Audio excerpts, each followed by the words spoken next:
Boy, the winds are howling in northeastern Arizona today at the exact wrong time for firefighters. A blaze that started near the beloved forest town of Greer has continued to grow, but as it rages on toward the east, it is putting a city of thousands on edge. In fact, our Kinsey Beach is up there, and in about a minute, we're going to check in with her on how this firefight is going.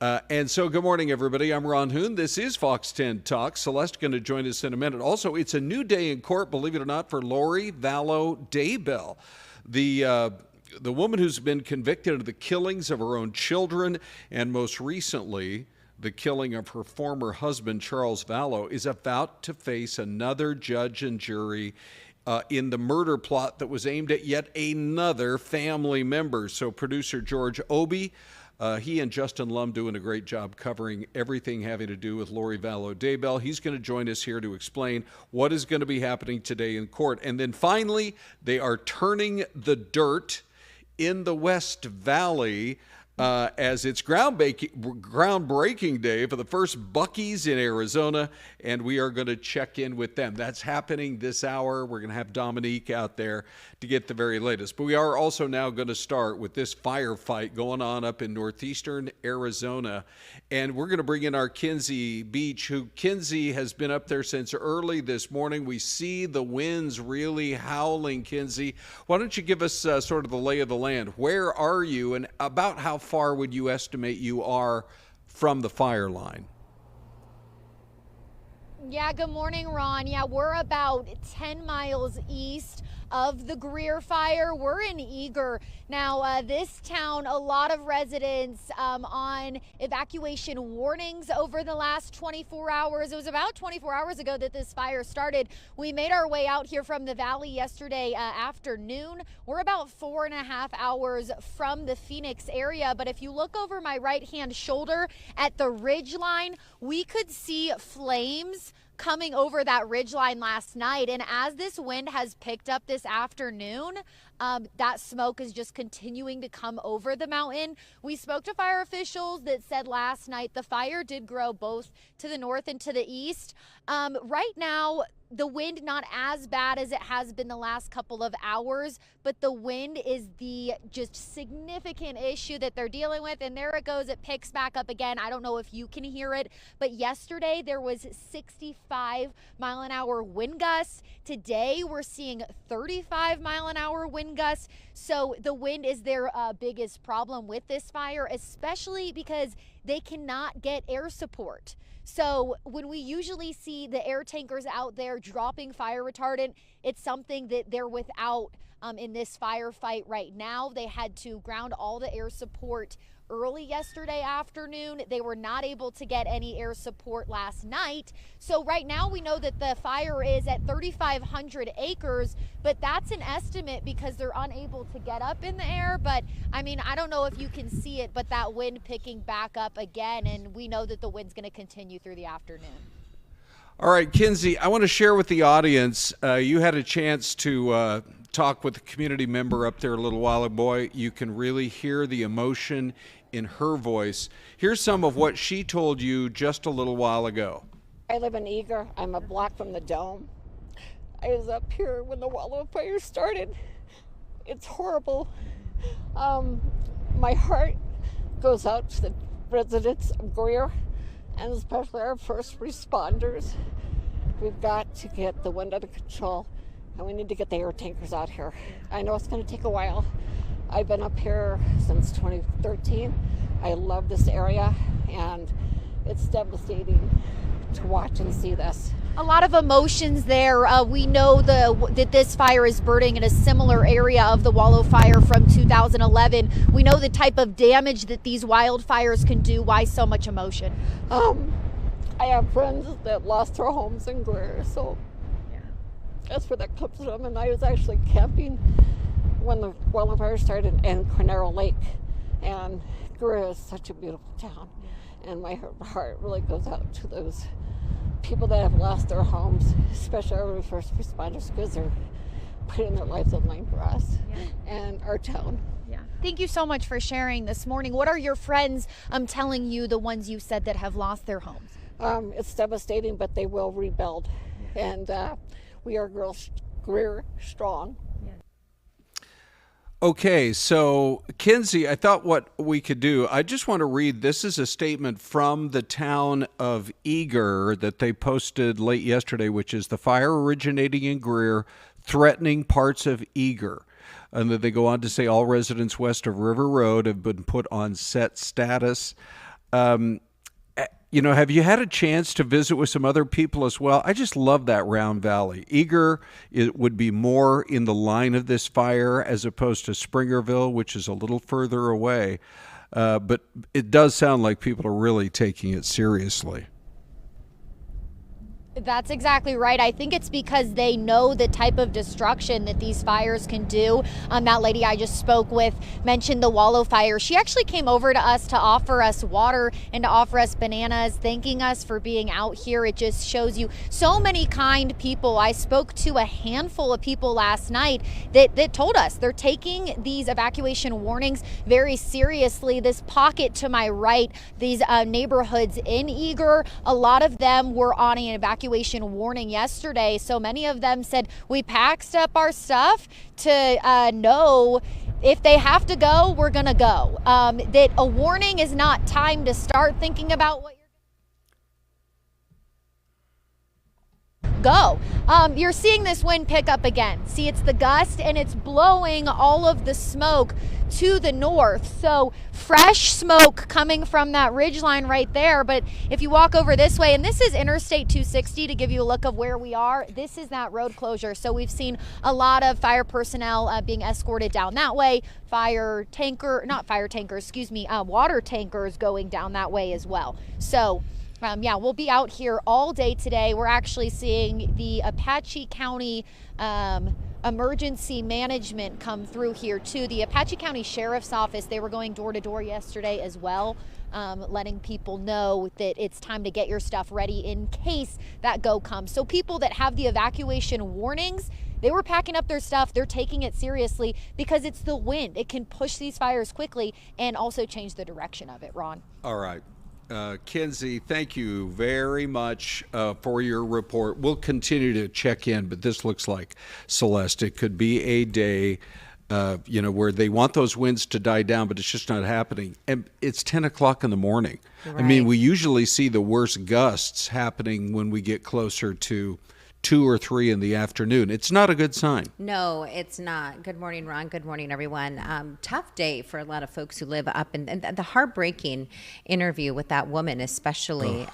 Just awful. I did pull up some wind gust maps, Ron. Okay, if let's we want go to to take those on, we can take a quick glance here at it's the weather computer, if we can take that, if we don't mind. Okay. This is a look at our high temperatures here locally, but the wind gusts I've pulled up, and it's sitting on the weather computer. So the wind gusts we're going to experience, well, we kind of figured this out here behind the scenes. Wind gusts are going to be wild in the higher elevations. So you just saw Kinsey. We showed her moments ago, Ron. Yeah. So at 7 a.m., we had Kinsey live. Yeah. And when we had her live this morning at 7 a.m., she had her hair down, very calm skies. That was 7. That was at 7 a.m. Good point, And then right around 8:30 this morning, we started to see her hair just whipping around, and she had it pulled back in a ponytail. And then now at 9 a.m., winds were moving even faster. And that was the interview that you noticed that she had with the woman, moments ago. And both of their hairs are just flying through. Hey, by the way, I'm just going to ask our engineers right now, you guys, what source should I be calling up for? Syleste has the weather maps on her laptop. What source do I want to go to get that up? Okay, looking on weather maps. Let me call weather map up again.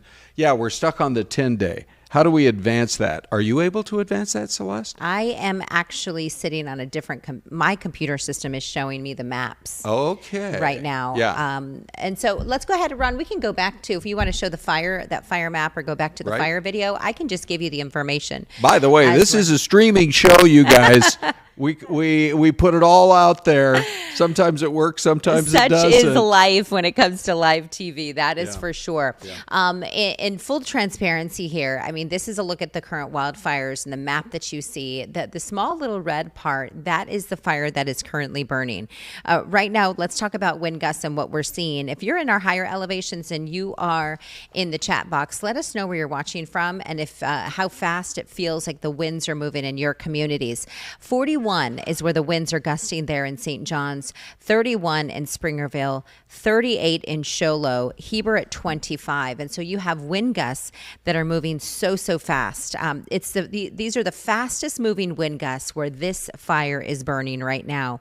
It is just wild for a lot of the crews up in this part of the state as they're trying to deal with the wind gusts. There is a red flag warning in effect for today for most portions of our state here. We're talking also south of where the fire is burning, Safford, Wilcox, Douglas, even down through Nogales.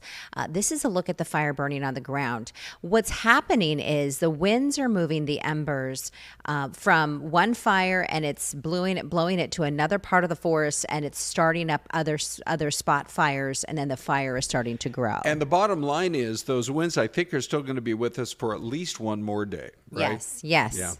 Yeah. So in terms of the Greer Fire, right now sitting at about 3,600 acres or so, 0% containment. It's hard to fight it from the air, as you know, Ron, because that is really important when you're talking about fighting fires. What I thought, though, when it terms, and folks were saying, well, there aren't a lot of communities out here. It's very sparse when it comes to homes. But Ron, there's a lot of wildlife. Okay, and one other video I wanted to share with you. Take a look, just in terms of fighting fires. Look at what these firefighters right here in the urban area were dealing with yesterday. Yes. You got a bunch of people displaced. Unfortunately, when it's as windy as it was yesterday in our city, then the fire starts to spread, and this was one of those cases where it jumped from one house to another. Right around Central and Bethany, a lot of nice older neighborhoods through there. Flames destroyed one home and did a substantial damage to the second. So a salute to our firefighters for everything they do all summer long, both here in the city as well as when it comes to fighting these wildland fires. Syleste, we're going to take a break. Yes. And we have the mystery cam for everyone. Where do you think this is? Hop online in the chat box. Let us know your thoughts. We'll be right back.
And we welcome you back, everybody. You know, you got a palm tree just barely swaying in the wind. You get a couple of them there. And it's kind of flat. Looks like a couple of fishing boats out there. If you're brand new to our streaming show, this is Fox 10 Talks, coming to you live from Phoenix, Arizona. We have people that watch all over the world. We love, especially hearing from our first-time viewers. Celeste, you got a few guesses from folks today? We do. So we have Utah. Duke. Oh, really? Yeah, Duke Okay. says we've got a Jenswall, Louisiana. I will just say they have palm trees in St. George. Yeah, down there in the very and southern Red part. Rocks. And Red Yeah, Rocks. yeah. Husky Mom says Florida. Yeah. Louis Gonzalez says Hawaii. Sherry Nevada Pup also says Florida, along with Lisa Dinsmore. I love the fact that Lisa Dinsmore, she's at the helm of the computer, and she's always chiming in with what her husband thinks, too. So he says Florida. It's a and, combo every day with you But we guys. have one So person great. saying something specific. Michael Lewis said Destin, Florida. Wow. So that's very specific. Okay. So he may know. I'm going to go with Florida. He's a pretty savvy guy when it comes to guessing on our mystery cam. There's no doubt about it. But since you took Florida, I think I'm going to go with South Carolina. South Carolina. Yeah. Does Obi, he's joining Hold us on, here. let We're me going to get open to this him mic. in a quick Producer moment. George Obi, 45 seconds away from his segment. But what do you think, George? Honestly, this gives Gulf vibes, Yes. Panhandle vibes. Okay. Okay. Florida as well, then? Yeah, I'm going to say Florida, maybe close to Louisiana. Spoken very hip. Vibes. All right. Vibes. So we got a South Carolina and a Florida. Yes. Maybe a Louisiana. Hold on. Let's see. We have a Port, is it Neches, Texas? Netches. Netches? Netches, right? Netches? Uh-huh. Oh, it's Port Neches. Texas. It is Texas. Okay. So George actually wins. He's closest with that second guess of his. Let's see if we have a Louisiana. Charleston, South Carolina. I wanted to double check Alabama. So we've see if determined we have anybody. that was not Utah. That was not Utah. That was not St. That's George. good. I'm glad we You know cleared that what? up. It's possible that person who was guessing, who was the Utah guess? Maybe he's telling us he's watching from Utah. Oh, maybe it's Duke. Duke. All right, Duke, welcome aboard. Whether you're in Utah or anywhere here across this great country, we appreciate you. All right, so the headline is this. Lori Vallow in court again? I mean, she just wrapped up her previous case. George Obi produces, and a matter of fact, this is going to be a busy day for you today. You and Justin Lum doing a great job. We have literally tens of thousands of people who've been watching your coverage. But what's going on in this case today? So this was a standard pretrial hearing this morning, going over some motions that were filed. But this is all, again, leading into this next Arizona case, the final chapter, really, of Lori Vallow Daybell's saga. This is the murder conspiracy trial against Brandon Boudreaux, who you're seeing on the screen here. This was Lori's niece's ex-husband. They were married at the time. But this video you're watching, that was October of 2019, when Brandon was coming home to his home in Gilbert, and he was shot at. His Jeep was shot at. He's talking to officers Like from now. car to car? Or Yeah, what do we know? well, we know that the shots were fired from the back of a Jeep. I think it was a couple hundred yards away. He was not injured, but that was him on the video talking to the officer first on the scene. We would learn later that this was what he thinks is an attempt on his life by Lori and her brother, Alex Cox. As we know, Alex was the one that shot Lori's previous husband, Charles Vallow, shot and killed him. Self-defense. That was the trial that we just wrapped up. And so how much later after that one did this incident occur? Not long. This would have been, I don't know, a couple weeks. Oh. The state is going to try and prove that Lori conspired with her brother to have her brother drive that Jeep from Rexburg, Idaho, all the way back down to Gilbert to shoot Brandon. The motive, as the state will try and lay out, is that Lori considered Brandon a dark spirit, like she did many of the people. And do in we this know case. what specifically set her off? I mean, it almost feels like if you got on Lori's wrong side, you could get on a hit list. Yeah. Yes. I mean, I don't mean to oversimplify it, but what specifically true. set her off against him? I think the state is going to try and prove, like they have in the previous trial and like prosecutors did in Idaho, is that religion played a big part in all of this. Yes. But so did money and greed. right. And I think when it comes to Brandon's case, she was trying to do something for her niece. Again, they had determined that many of the people around them, Charles and whatnot, in their eyes, had dark spirits. And again, not to justify or even try and make sense of their thinking, but I guess to them, those dark spirits needed to go and needed to be out of their lives. They could have very easily just cut off connection to them. Right. But again, this is a very extreme case. And so, again, the state's going to prove that Lori conspired with Alex to take to take Brandon out of the equation. And as we saw, there's evidence of the Jeep. Detectives in both Idaho and here in Arizona gathered plenty of evidence. And so we'll see a lot of that presented in court in a few weeks. So we have a question from our chat box. Someone is asking, is this the last of the trials? Yes, this is what, at least on as charges go, this is the final chapter of this saga. And as we've mentioned before, no matter what happens in this case, whether she's convicted or not, she is still going back to Idaho to serve her 3 life sentences for the conviction she has against her children and Tammy Daybell. What about that part? You hear those questions being asked. Look, she's already been convicted in Idaho, heinous crimes, her own children dead. Why even bother going through this process in Arizona? Well, I think on the surface, and the county attorney has told us on several occasions that this is about getting justice for the victims in the cases here. I think as it relates to Brandon, for instance, there were suggestions, even some of our legal panelists that we had on the previous trial indicated that they would not be shocked if this trial never happened, because again, we know that no matter what, she's going back to Idaho. But I think you can certainly understand when prosecutors say, look, this is, at least on the surface, about getting justice for Brandon. He's the only survivor really in this saga. Of all the targeted victims in these cases. He's the only one to escape harm. And I think that in and of itself is probably worth putting her on trial, just so Brandon can get justice and maybe, some closure. Will he be, do you think, or do we know yet, at the beginning of the trial? I mean, the fact that he's able to now speak, or toward the end? I understand there are going to be more than 20 witnesses. Yes. Prosecution has 22 that they'd like to call. Now, they didn't call all of their witnesses in the previous case. Right. They have 22 witnesses that they'd like to call to the stand. But they'll definitely call him. Brandon is on that list. Yeah. I would imagine they'll probably get to him sooner rather than later. That, to me, would resonate with the jury. Okay. After that, you start getting into evidence and detectives and so on. It would not shock me if they knock him out in the first probably 3 days, but they only expect to go a total of 7 days. Yep. So they want to get 22 witnesses, all of the evidence done, wrapped up in they say, about 7 days with a break here or there. And we'll watch for your coverage Yeah. on YouTube. You guys are doing a great job with it. Thank you. Justin's in court this morning. We'll have a complete wrap later today. You know how do you know how to tell he's serious, Ron? Justin or George? George. Yeah. Do you see the pen, the placement of the pen? Yes. Not only that, And I keep my badge on.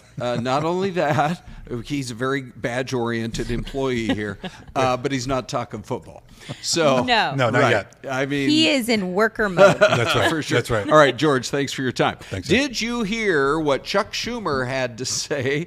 He's like, if we don't get answers on this 747 from Qatar, we're going to basically lock down all of our normal business up on Capitol Hill. And then the president said, look, it's a gift. I'm ready to accept it. Here's just a little bit of that. If you're ready, here we go. Announcing a hold on all DOJ political nominees until we get more answers. Some people say, oh, you shouldn't accept gifts for the country. My attitude is, why wouldn't I accept a gift? Now, I don't know if, by the way, the trip continues on across the Middle East. A huge commitment from Saudi Arabia. The president wants them to spend $1 trillion. Apparently, they got a lot of money over there. Ron, Celeste. have you ever returned a gift or said, if I brought you a gift, would you ever say, take it back? No, but I have regifted. Can you imagine regifting the plane? See, now, what would happen if the president said, yes, I'm accepting the gift, but then when he's out of office, instead of putting it in the presidential library, he's like, I'm going to regift this to Putin. No, that wouldn't. I don't think that would go over well. I don't know, Senator Josh Hawley. Oh, okay. Kind of ease, sure. Maybe a J.D. Vance. Ease the conflict happening. Yeah. Oh, right. There they are. Okay, so, Ron? Wow. Before we go to break, we have breaking news here into What's the that, chat box. I can't wait to hear. Gracie L. Yes. Hi, Ron. I had a huge crush on you in high school. I watched the news just to see you. What? Oh, that's so great. Gracie, you're our favorite new commentator. Clear the decks for Gracie.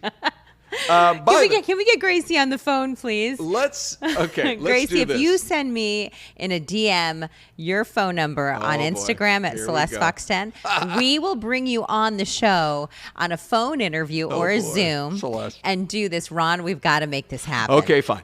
Thank you, Gracie, for the compliment. But as you can see, we tend to get out of control here on the streaming show. So what do you think? Should the president accept a 747 from Qatar? Grab this QR code right now if you haven't voted. We would love to know what you think. In fact, sometimes we see the numbers move around live. 58% of you are saying, yes, it's going to save taxpayers hundreds of millions. By the way, my understanding is there are still hundreds of millions of dollars more they have to do to retrofit any plane that's becoming Air Force One. But then 28% say, are you kidding? No, it creates a huge conflict of interest. 14%, you can't quite see it on the screen here, but 14%, Celeste, are saying, how about you just lease it for a few years, pay?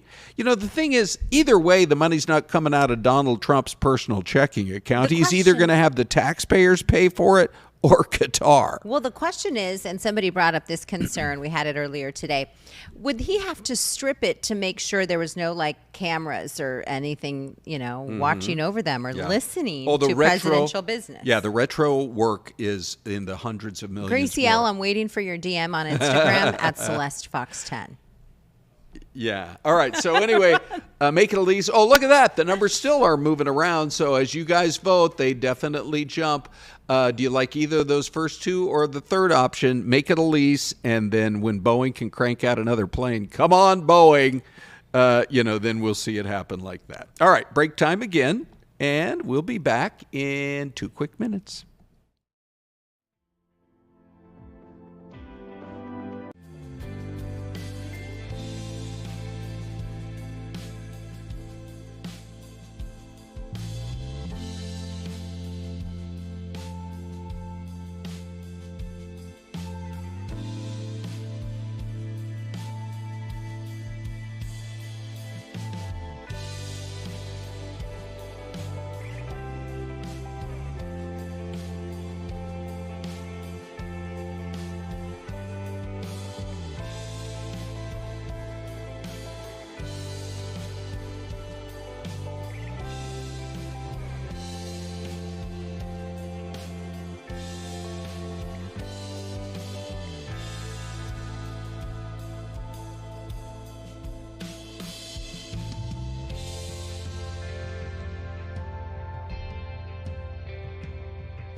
All right, welcome back, everyone. We just want to take a quick moment here to recognize, of course, Membership Chamber of Commerce, Ron. Yes. He is DJ Vance. He loves Greer, Arizona, and he is up there. She actually is the woman in the video. Oh, she was talking to Kenzie. Oh, yes. and now she's watching. And now she's watching Membership Chamber of Commerce. She is up in the high country right now. So is that the chamber in Eagar? I'm just going to ask her. I believe it is. Okay. She said, yes, she's in Eagar, Arizona. She loves Greer, Arizona. Yeah. And big thank you to the crews that are fighting the fires up there in the Right. higher elevations. Boy, we appreciate you watching, that's for sure. And we're praying for that community. I don't know if you've got to spend a lot of time up in Eagar, Celeste, but over the years I have.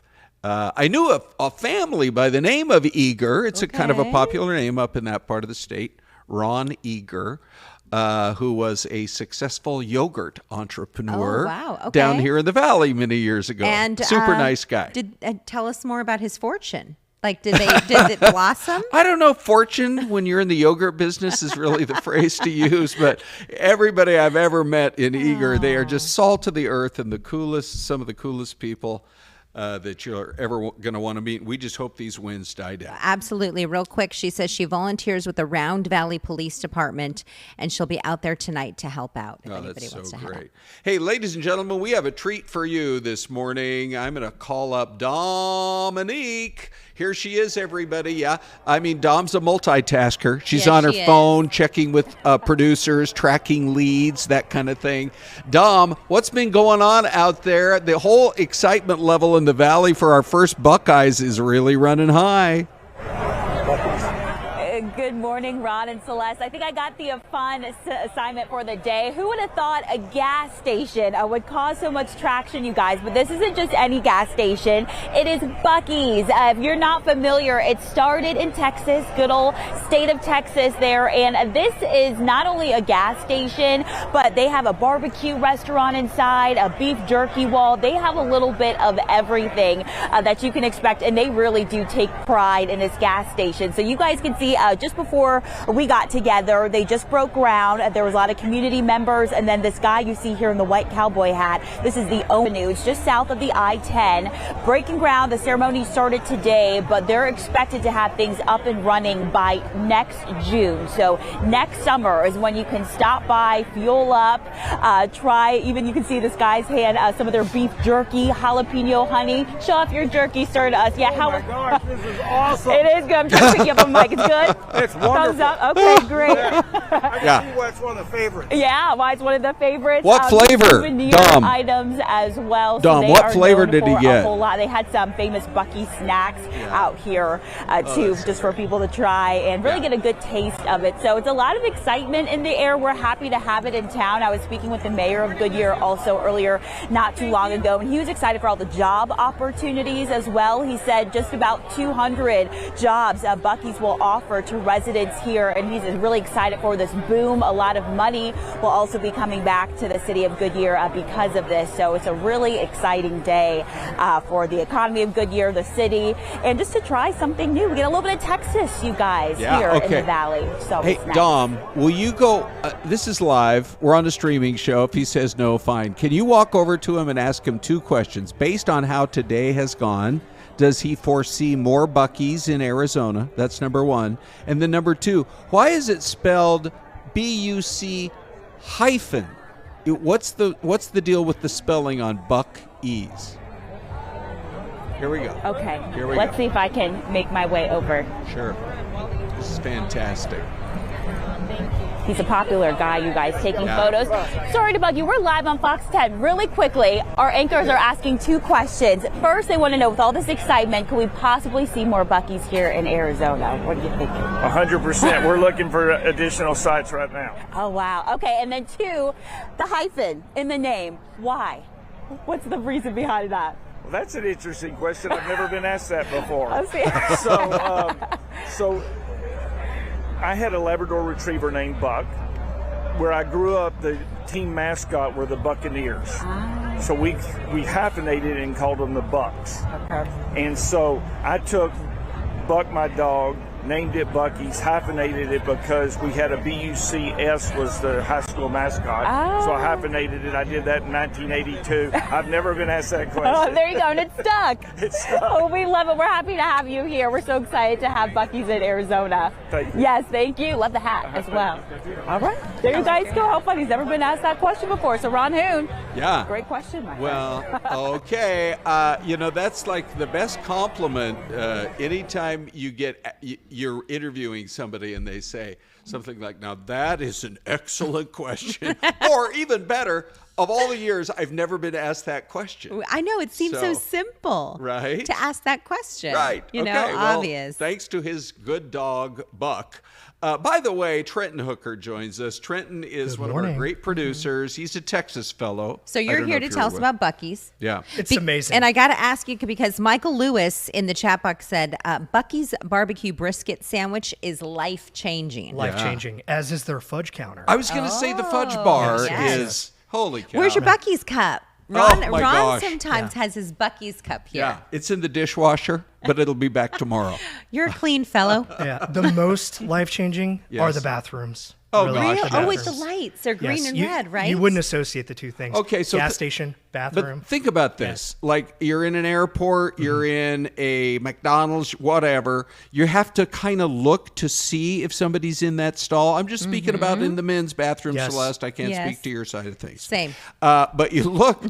you're like, do I see shoes down there? I don't want to rattle the door. Buc-ee's has a red light and a green light over every one of their, what would you say, Trenton? Stalls. 15 to Yeah. 20, Yeah. 25 Amazing. stalls? Crystal clean stalls. Yes. Wow, I wonder who the cleaning crew is. Yeah. They need Amazing. mad props. The reason we asked Trenton to come join us is he has kind of a funny story of, apparently now there's a rule you can't bring your pet monkey No pet monkeys at Buc-ee's. into Buc-ee's. Yeah. And I'm like, why? Yeah. Monkeys like fudge. Right, exactly. So in my print news days, this was one we covered in 2017. By the way, Trenton worked at one of the great newspapers in America, the Houston Chronicle. But go ahead. Yeah. Yeah, so in Terrell, Texas, a suburb of Dallas, happened late at night at a Buc-ee's because, again, I mean, these are hot spots where you can go to. It's an amazing pinnacles of your town if a Buc-ee's is there. By the way, we said pet monkey, but it was an emotional support monkey. Correct. So, and it got loose in the Buc-ee's? Correct. The gentleman Which brought one, it in. by the way? Do you remember? So I believe Katie? it was no, it was a Terrell. Terrell. One Terrell, Texas. Okay, Yeah. So the gentleman brought it in. I believe it was around 2 a.m. because the witching hour. You have to bring your pet monkey in. The monkey did escape. Inside the Buc-ee's? Inside the Buc-ee's. At midnight? Yes. Okay. Ended up having a large police situation, and I believe it even bit a little girl. So Wow. Oh, no. Yes, the yes. story And this gets wasn't more a chimp. serious. This wasn't a right? chimp. Yeah. But she was, I know, okay from that. But still, the signs they had to put up afterward saying, emotional support, dogs okay, monkeys not. Amazing. Crazy. They went right to work creating that signage. Yes. My last Buc-ee story, I've got to tell this one, and I hope my wife doesn't mind. Okay. So we were coming back from a really long road trip across the country. This was the second leg where I think we had been on the road for about 15 hours. We were moving back to Texas. This was right before Hurricane Harvey. And my wife and I were just feeling it. We want to get off the road. This is awful. And you come into where Texas, right by Dallas, there's a Buc-ee's in between Houston and Dallas in a place called Madisonville. Told my wife, I said, we got to stop at Buc-ee's. And she goes, I'm not stopping at Buc-ee's. We can go 2 more hours. I don't care what this place is. People will talk about. And then I said, Talk about taking a stand. she was dead tired. Pick your battles. And I said, honey, we've got to stop. It's going to be life-changing. You're going to see this place. Life-changing. Sure enough, we went. She said after that, I'll never not stop at a Buc-ee's. Wow. Oh, it was a story with a happy ending Yes. after Definitely. all. Definitely. All right. Oh, there's the sandwich right there that Mike Lewis was just talking about. Oh, nice. All right. So, Celeste, I just had to share, and Trenton, you can hang with us on this as well. So I took that picture at the one in Katy, Texas. I'd been out in Houston for the National Football Championship, still wearing my purple Husky gear. Washington played Michigan. I don't remember how the score went on that one, but I think we did really well. Anyway, look at the soda machine are like their own, there's everything you could ask That's for. crazy. And then you see the top right corner. Those are the sparkle clean restrooms you go into. Right, yeah. And it's one-stop shop. So that's the one in Katy, Texas. I think we have this one. They had such a great display of those Buc-ee plush toys. Yes. This is The that one in mascot. Florida. Yes, Buc-ee himself. So the owner that Dom just talked to a second ago, Right. His nickname is Beaver. So Beaver Applin. Nice. Real quick, Yeah. from the chat box, Sure. Sherry Nevada Pup says, "Oh my, Trenton, you should never start a sentence with, I hope my wife doesn't mind." Actually, most of my sentences do start that way. No, I'm just kidding. By the way, Trenton, if you were still working at the Houston Chronicle and not out here in the Valley, one of the big stories from Houston yesterday, just trying to do the smoothest segue possible, Love it. was the story of, if you're ready for this, how not to tow a car. This is hilarious video. Oh my I goodness. think the idea is, so the guy in the SUV is towing that vehicle, and it's completely out of Yes. control. What is happening? I believe we call that the Texas Roundup. Right? That's how it's done. So here's what happened. So it was being illegally towed, and to make it even wilder, there was somebody inside the car Of course. that was zigging and zagging. Can you see them right there? I think they have to be doing seriously. this on purpose. Would you not pick up your cell phone and call vehicle 1 and say, could you knock it down? Gosh, could you knock it down to 15 miles an hour? Well, Yeah. and it looks like this car even behind. You see the hazards are on. Yeah, I believe this is actually I-10. Looks like by Really? Katy. Yeah, that's so great. Crazy. I guess the axle broke.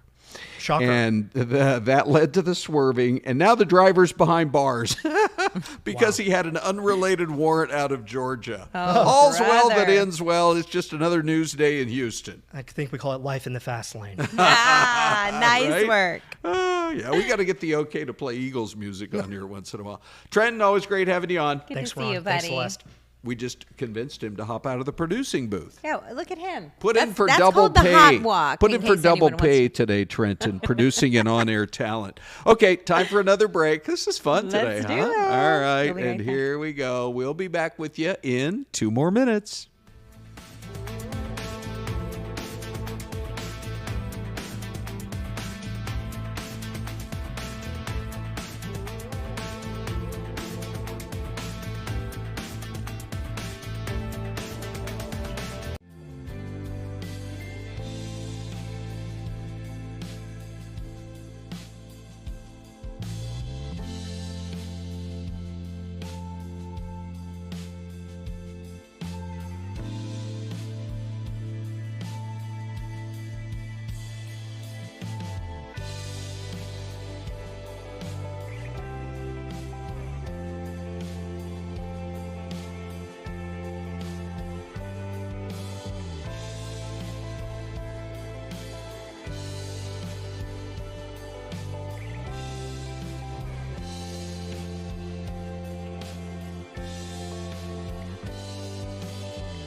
Just another beautiful part of our country. We love hanging out with you on the chat box. Yes, if you've we just do. discovered us, this is Fox 10 Talks. And my name is Syleste. What's your name again? My name is Ron Hoon.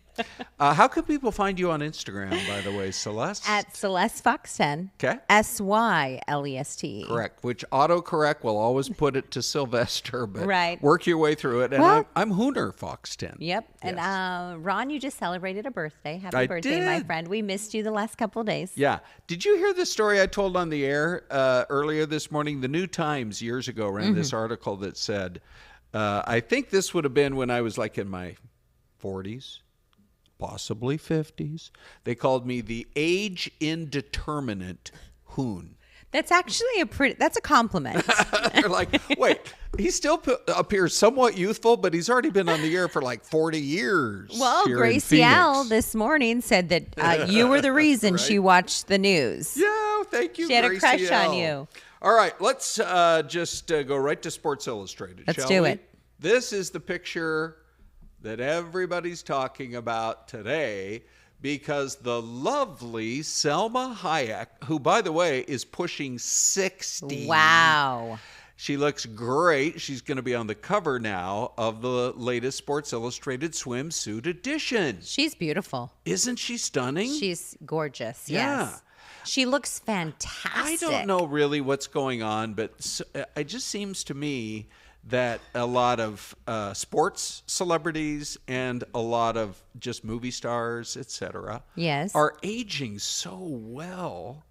I mean, think about like Christy Brinkley. What do you suppose her age would be? Yeah, I think gotta be she has some in her daughters. She has a few mid-60s. daughters she posed in. Maybe Right. it was Sports Illustrated with. I can't remember what magazine it was. She looks and you look at Martha Stewart. She's 80. She was on the cover of a magazine in a swimsuit. Yeah. She looks great. I know. All these stars should give us their advice on what they're eating. I'm sure they got personal trainers. Yeah, like how does she get her stomach like that? Yes. Right. Celeste, are you hinting at liposuction? What's going on? I know. Ron, are you hinting at like No. I don't think you think that they do plastic surgery? What do you think? I think now, Celeste, this is the danger zone. You know, This I got to be really this is like careful. when your wife asks you, Yeah. honey, how does this dress look? Right. Well, if she asks her husband, honey, how does my bikini look? He better say good. Yeah. It looks great, It's honey. working really well. Okay, so anyway, congrats to her. You make 58 look great. That's for sure. Aw. And we're all excited here. Let me see. I'm just looking around. Did Trenton come and go? He was going to check for me on which. The Cardinals' schedule is coming out in a few more hours, and right here on our YouTube channel, you can watch as we're going to have the whole thing covered. You know, they announced during the draft that this day, May the 14th, was going to be the day that they unveiled the whole schedule. And so Richard and the whole gang in our sports department, they're working up a big show this afternoon, I believe, starting at 4:45. So we have an idea of who they're playing. Yes. But we don't know when exactly and who gets the home games and all of that. It's all going to be revealed in a few more hours. So we have some people chiming in about Selma Hayek. Oh, yes. Yeah. Right? do that gives you me wanna an go back? That Do you gives wanna me go an back, Ron? opportunity to yeah, okay, go ahead, Celeste. Yeah, I thought you'd like to talk about this a little more, Ron. As we were waiting on Trenton, and all the gentlemen and ladies agree, she looks amazing in the chat box. Husky Mom said, money can buy you beauty. Michael Lewis said, my grandma did not look like her. Mr. Pavline said, yes, beautiful. Leah O'Brien, are you new to the feed, Leah? Good morning to you. Let us know if you are and where you're watching from. Leah said, whoa, she is amazing. Good for her. Right. I cannot believe she's pushing 60. So that's great. Wow. Yeah. Okay. Oh, here's a good point. Mr. Pavline said, seemed everyone back in the day, they all smoked.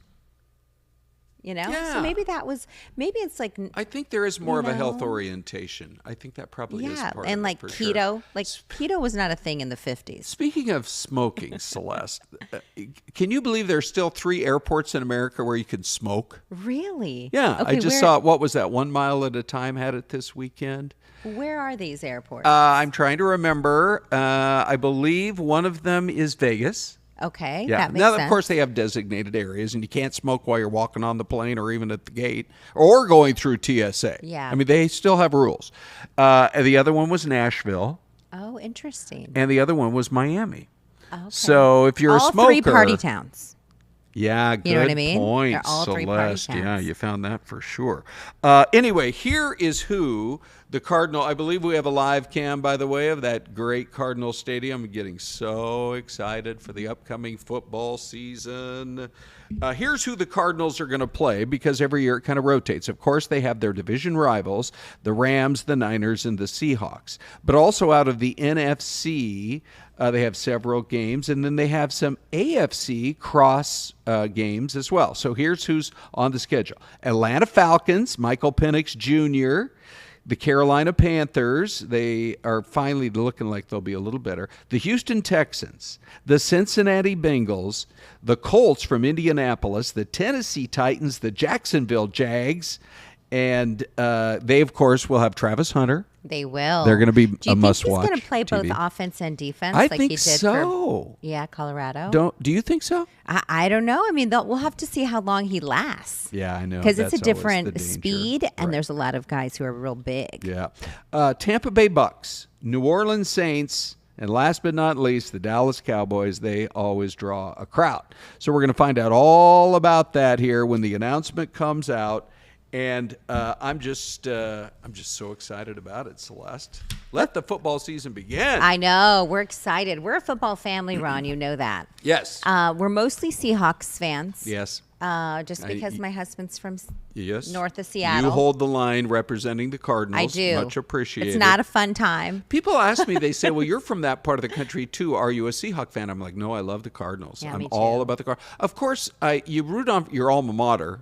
It's not Always. like you changed the school you went to. So I'm a big, like as you can see right here with my W cup, I'm a big Husky fan and excited for this year. By the way, we get Ohio State at Husky Stadium. Ooh. Hopefully that'll be a game right here on Fox. Yes. But Celeste, what about this whole idea of the very first game this year is going to be free on YouTube? Most people are watching us on YouTube right now. You know, we were chatting about this earlier today, Ron. So before it used to be mostly it was just America who enjoyed the game of football. Right. American football. But now it's cities all around the world. Yeah, that's exactly right. And this one is going to be in not Rio, but São Paulo, Brazil, São Paulo. And the game's going to be between the Kansas City Chiefs and the L.A. Chargers. So the Chiefs, they're universally liked. They have fans probably in every country in the world. And because of all their success. And the Chargers, I think teams out of L.A. will probably travel really well to both Central and South America, whether the games are played in Mexico City or all the way in Brazil. But anyway, YouTube's going to put it on for free September 5th. And then after that, of course, you got to pay for it. But you're right. They have 7 games that are not in the U.S. this year. They're trying to make it a worldwide phenomenon. Sherry Nevada Pup in the chat box says, I don't watch or follow sports unless it includes dogs.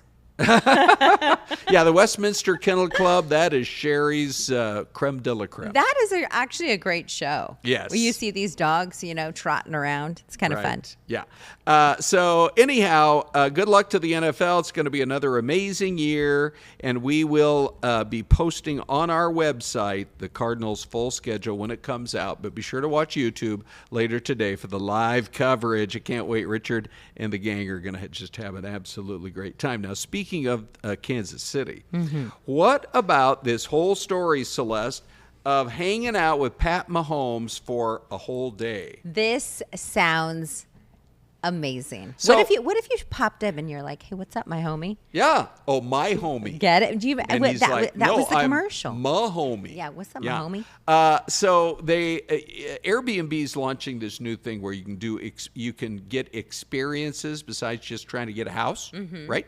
And so the whole idea is that you can bid through Airbnb for the all-time football hangout and get a day in Kansas City, play some football, some golf, some soccer, and he's comboed up with Airbnb to do it. So basically, you go onto their website and you bid between now and May the 20th. And then the ultimate Sunday, as they call it, happens on June the 1st. They obviously had to do it during the off season so you could actually get a little bit of his time. But I think it's brilliant. And then some of the other things they're putting in there include State Farm insurance policy fully paid for the year. Right. How about a personal meet and greet with who's the guy from State Farm? You know the guy. Oh, yeah, the guy. I don't know his name. I forgot. Yeah. But the khakis. You know? Exactly. All right. Hey, Ty, you can come on over anytime you want. We're going to get ready to toss it on YouTube to Ty and Anita. Yes. But the other thing I thought was kind of cool, and Ty's a world traveler, you can log in on this as well, is like they'll offer, when you book an Airbnb, they're partnering up with local chefs, and it's like going to be an add-on. Do you want to add a personal local chef? Oh, that's cool. For your Airbnb? Yes, please. Yeah. How much more does that cost, though? Probably a lot, right? Yeah. Ron? We're looking at you What's like a lot? I don't know. I'm the barometer of a lot. And I'm afraid it would probably be outside of my ability. Ditto. Yeah, I right. think for a private chef. Yeah. Okay, let's say for a private chef dinner for 6. What would you Okay. guys pay? What would you pay? What would For 6 people, I would go $75. a person. Come on. Ron. A person. Do the math on that, Celeste. We're up there in the $500 range. No, thank you. Okay, so we're serving hot dogs and chips at Ron's gathering. For 6 There's nothing people? wrong with that. No, I love, we actually made hot dogs on Mother's Day. I love a good hot See? dog and Yeah. just like tons of mustard. Bring Relish. it on. Do you like the relish? I like it all. yeah. But Chicago dogs are my Yeah. fave. Well, anyway, we were going to talk. We've kind of run out of time. But this lady who went viral on TikTok for bringing a whole rotisserie chicken I through love this. TSA and got on the plane with her rotisserie. That's brilliant. Yeah. It would have been even better if she shared it. Yeah. Yeah. Anybody want a drumstick? Just tearing off Who pieces. wants a wing? Right. Oh my gosh, it's hilarious. They said she got flagged first, but eventually they let her through. It actually is a brilliant idea. They're $5 at Costco. I picked one up last night, shredded it, and I had it for dinner. I Can feel you bad. imagine if you sat next to her? I feel bad just getting a Whopper and bringing it on to a plane because That the smell. Everybody wants a Whopper. Imagine Panda. Panda, you open it up Yes, and it's right. like the Chinese food is just. All right, Ty, we got about 15 seconds We're left, getting buddy. What's hungry. coming up at All right. 11 So on YouTube? we've probably talked about this before. Captain Ron Nielsen, he's talking about his new book, Fearless Flyer. He's going to tell us if you maybe are a little scared to fly, why you shouldn't be. So that's coming up at 11 o'clock. So it's be a great. Jen's Wall said 75 for the whole thing? Question mark. Exclamation point.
here we go. Welcome on in. It is 11 o'clock, which means it is time for Fox 10 Talks with Anita and Ty. Welcome on in. We have a very special guest with us on this Wednesday edition. Captain Ron Nielsen. Good morning. Good morning. So I first met you, gosh, it's been, I can't even remember the last time. Do you remember what we did?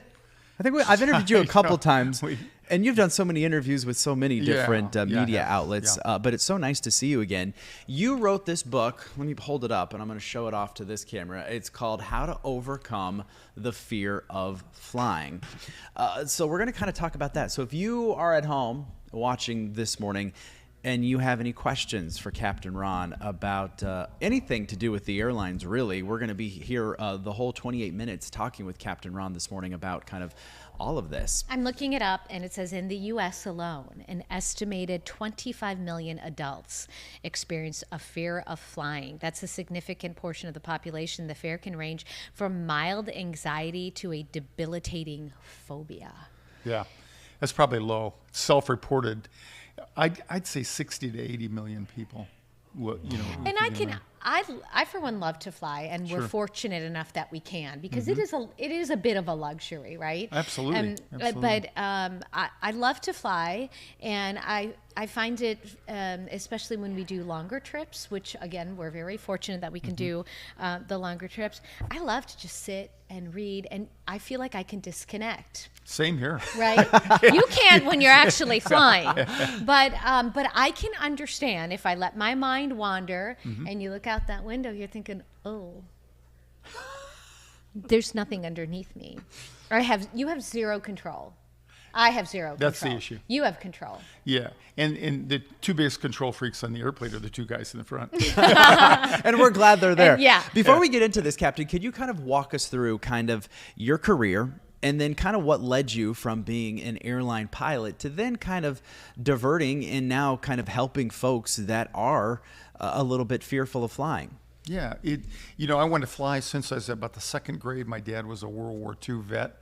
And he wasn't a pilot or anything, but he had a couple of experiences, and he talked about that.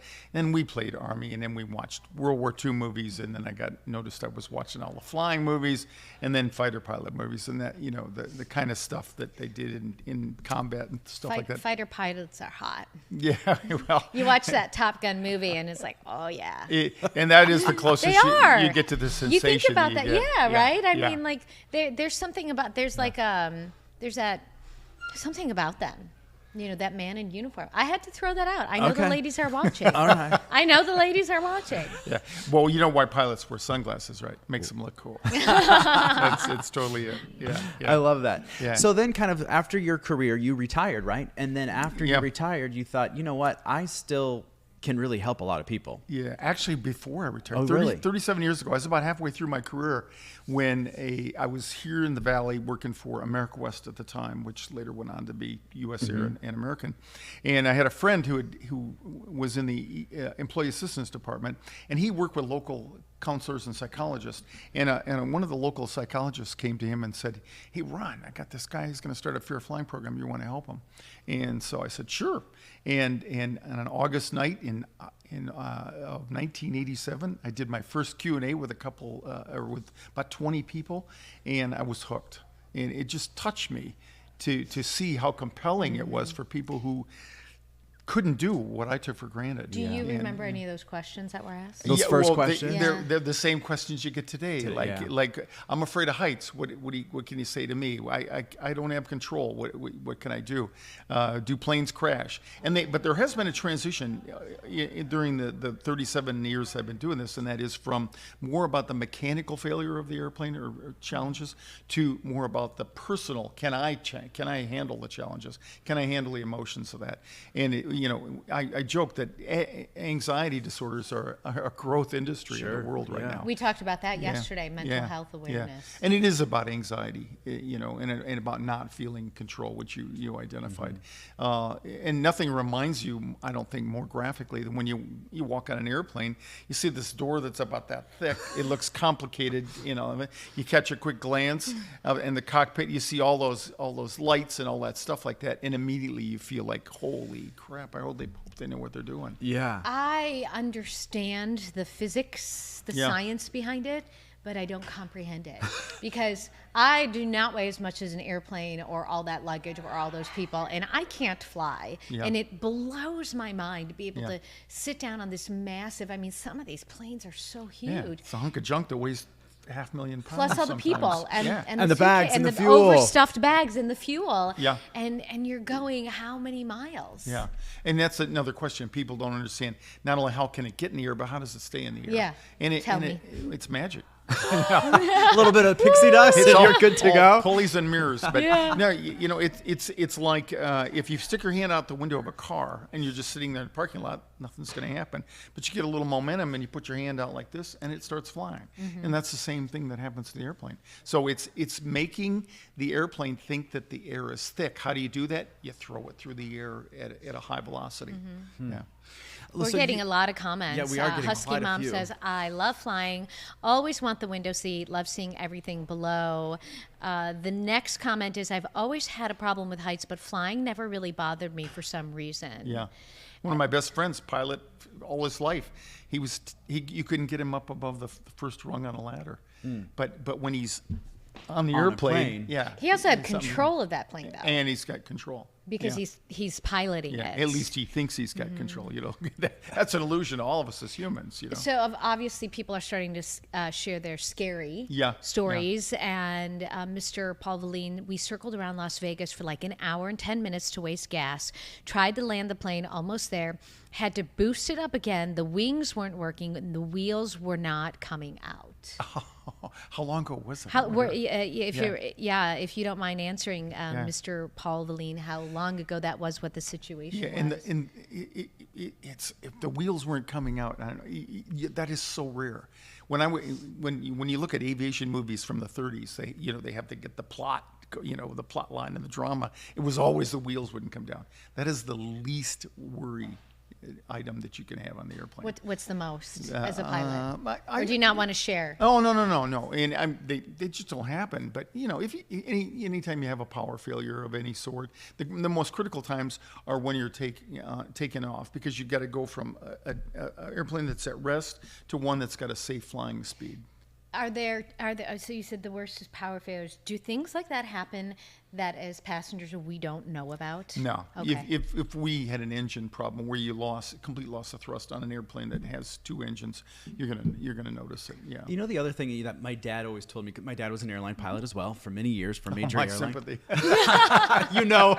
My childhood, right? Right. But you know what? There's so many redundancies. Yeah. These airplanes, there's not just one system that's working. There's so many. You know what? That always kind of calmed me down when you hear about how many redundancy systems that basically everything on that airplane really has. Yeah, anything critical, and if it was the Wright brothers in 1903, I'd worry more about getting on an airplane than I would today. We've got all the benefits, sometimes tragically, of accidents that happen that we learned, but nothing is safer in the world to travel. But walking on the street, 7,000 people died this year. Yeah. But we won't probably kill anybody other than the tragic minute that we had. Mr. Pavlin, not letting us know when this happened, but said it scared me. I can never do it again. So that might be where he can listen to your tips. Sure. But also that his daughter came over the weekend from Oregon, almost a 3-hour flight, and this is neat.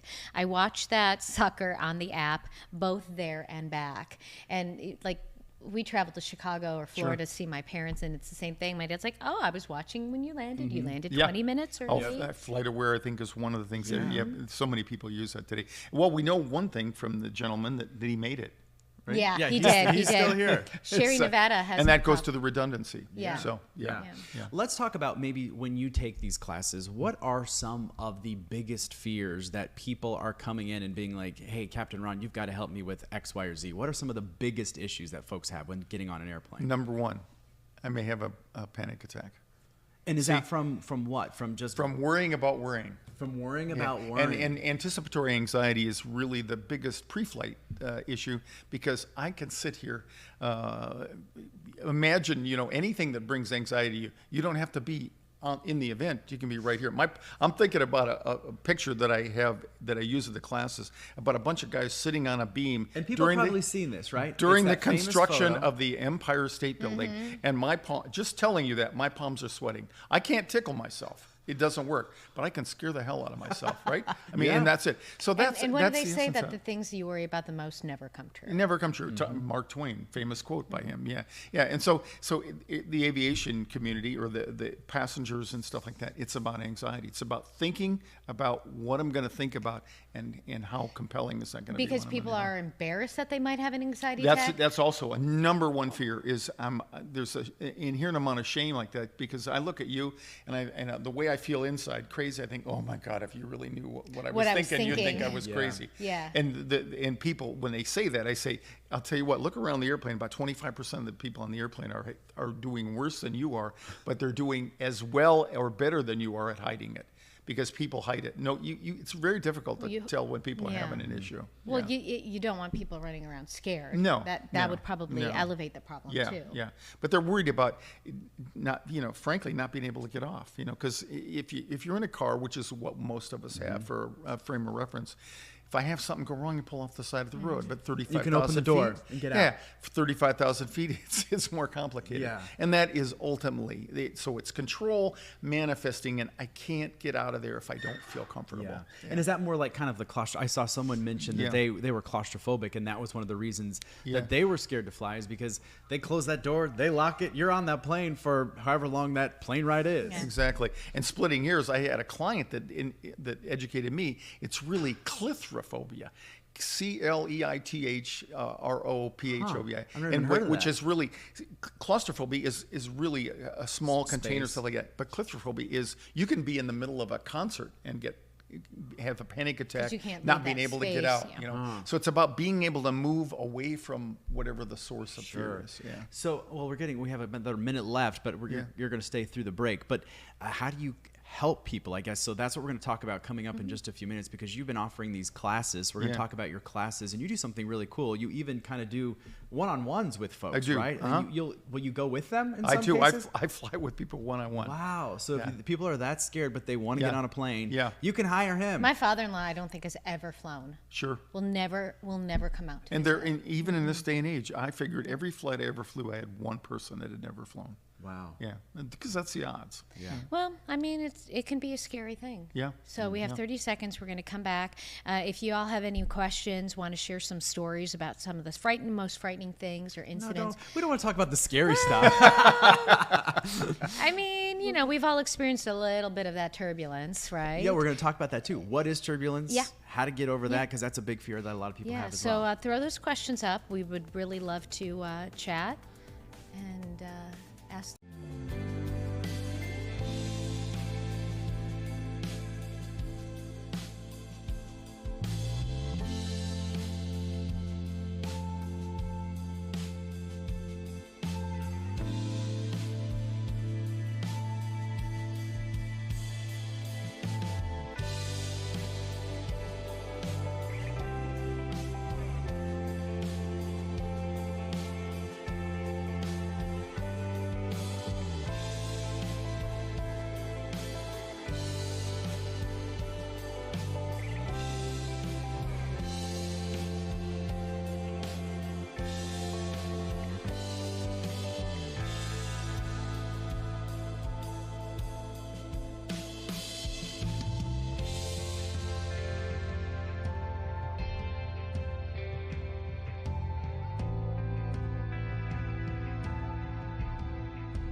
All right, welcome back.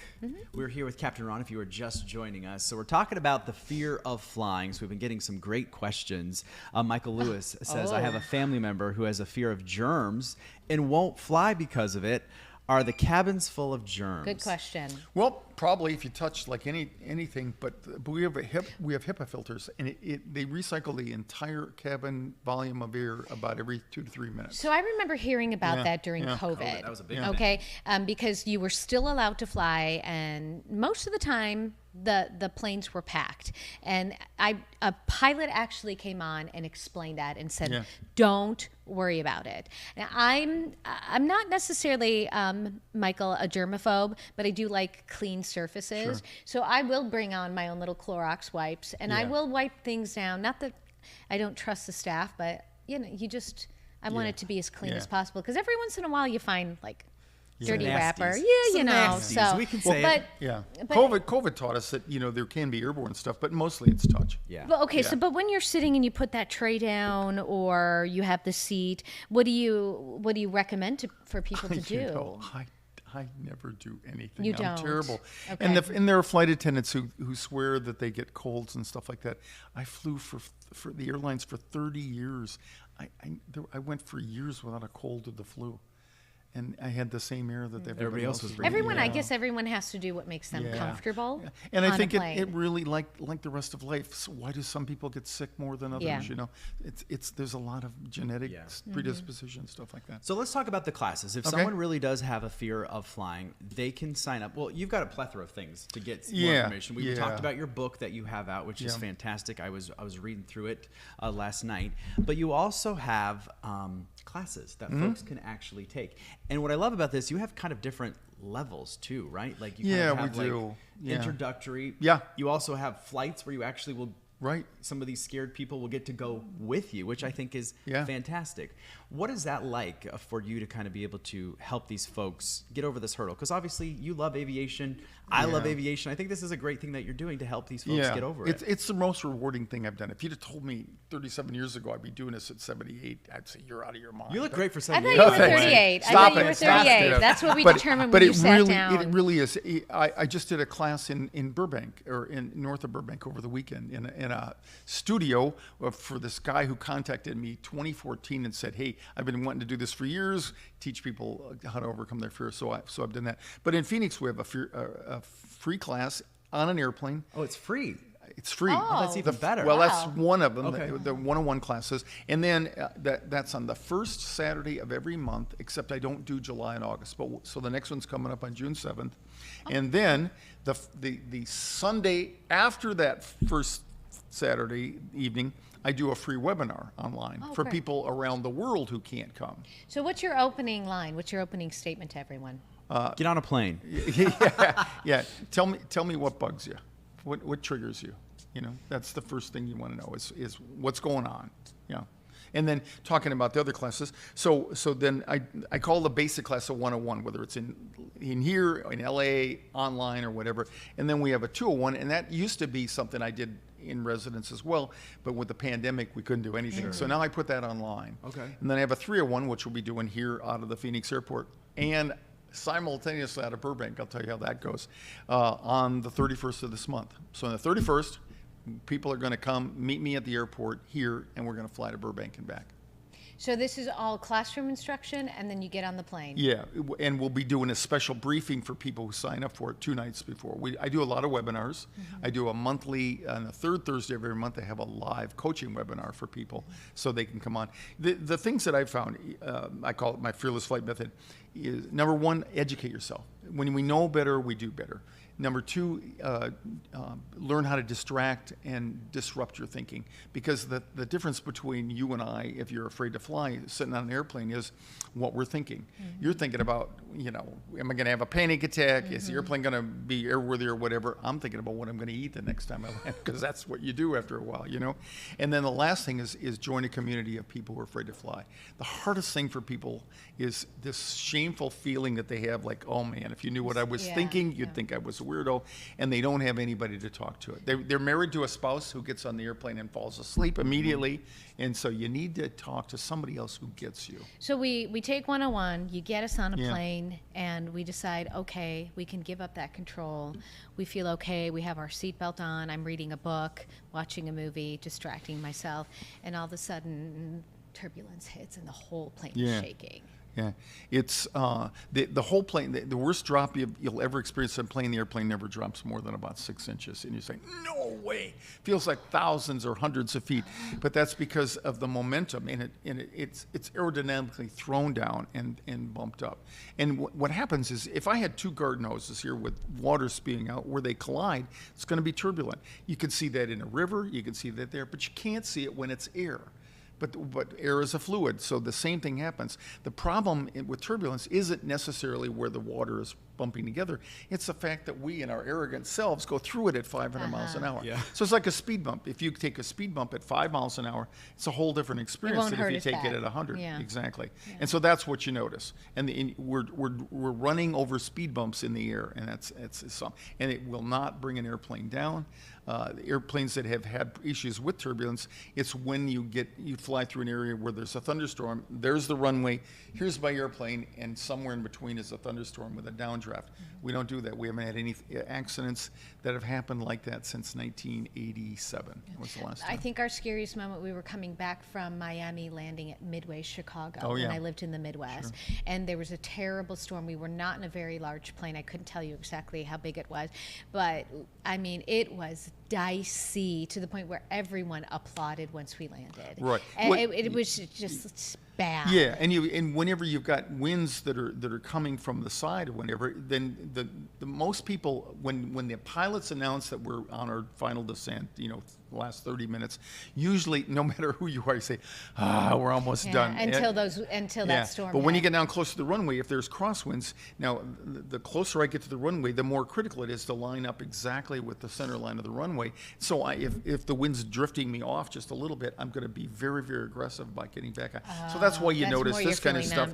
And with these big wings, it looks like that you're going to drag in the dirt. So that's what upsets So we had a people. connecting flight after that. I was okay, but my husband did not want to get on that flight. Right. And that would be where you come in and give that advice. Yeah, and Midway is a smaller runway, older airport. I grew up in West Indiana, so it's more important for the pilots to touch down in the first 1,500 feet on the runway because all of our numbers, our stopping distance, all are based on that. Yeah, so it can be a little bit, you'll notice it more, whereas if you're over O'Hare with a larger runway, less of a problem. Yeah. I think if people kind of knew, I mean, obviously people know that pilots are trained very well. Sure. But just the sheer amount of technology that you guys have in the cockpit to see the storms that are in front of you, you guys are in constant communication with not only air traffic control, but other airplanes to know where turbulence is. Right. There's a lot going on that I always feel like is a good reassurance. Yeah, it's because you have to talk to people out there, unless you have an outage or something. It is. There's a lot of communication, and technology really ties why it's so safe today. Sure. I don't want to take anything away from my peers and my fellow pilots, and we've gotten better in the way we manage the workload on the cockpit, but technology is really why it's so damn safe today. Yeah. Let's talk about when you are able to get a passenger that is fearful. I mean, you mentioned this is one of the most rewarding things that you've done, but that must be cool because, there are so many people that I was reading, some of your book, they want to go visit their grandkids. Absolutely. They always wanted to go see the Eiffel Tower. You know what I mean? There's all these... And more so today than in years past, What is it like when you're able to finally get someone to get on a plane, be calm, and then get them to kind of realize their dreams, quote unquote? Oh, it's amazing. It's you see their self-esteem goes up, their self-satisfaction, all that.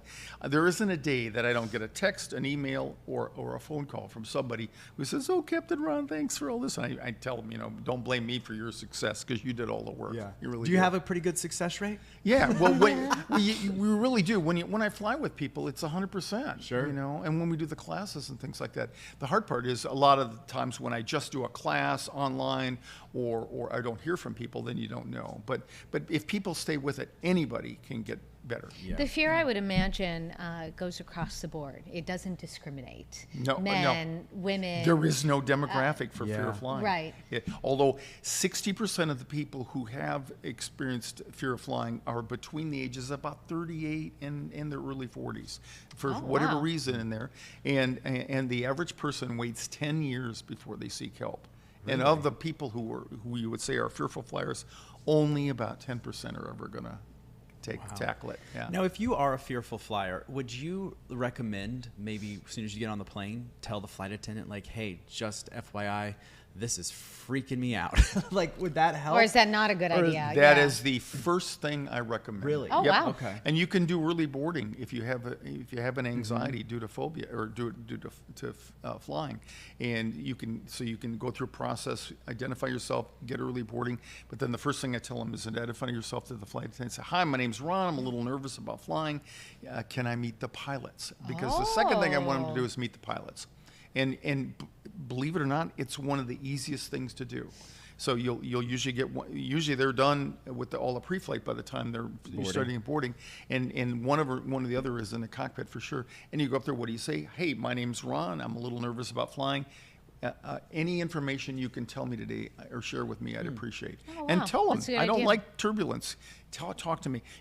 I call it training your pilots. You're really reminding them that not everybody in the airplane is as comfortable as they are. Because if you think about it, those flight crews, maybe this is their fourth leg of the day. Yeah. This is it's routine. It's their routine. It's routine. So they could do it with their eyes closed, literally. Yeah. Well, hopefully they don't. Right. Right, but I could do a joke right now, but I'll defer maybe I'll leave we'll my wait for stand-up another minute 30 when we're done off the air. People are asking real quick if you can give your website one more time so they can find you. Fearlessflight.com. It's easy. Fearlessflight.com. Your free book classes is available where? Anywhere you can buy books. Okay. Yeah. Okay, cool. So Amazon, you can get that there as well. Amazon's easy. So this might be a good place to start. You want to read this first, and then it's not going to win a Pulitzer, but it was designed so you could open it, pick it up, and read it anywhere and put it down. It might mean someone's going to go see their grandson for the first time. time. It is. They might take that dream vacation. Yep. You just never know where it's going to take you. And thanks for mentioning it, but it really is. I made it so that people could pick it up, pick something they're interested in, and put it down. And I always like to tell people, I have like a lot of friends that are scared of flying. My dad flew for the airlines for over 30 years. Never had an incident. Nothing. Same here. Never had an incident. Do you think that the fear of flying, is that something that people, I don't want to say necessarily born with, but as a kid, you go to, and you're like, no, I'm not getting on that. It's too big and scary. Or is it an incident happens? Like turbulence is scary. Turbulence is Another scary. great question because we only got 20 seconds to answer it. Half the people that I run into they flew without incident, and then they had a bad experience, turbulence usually, sometimes, and also they were going through a divorce or something, or they had some other stressful.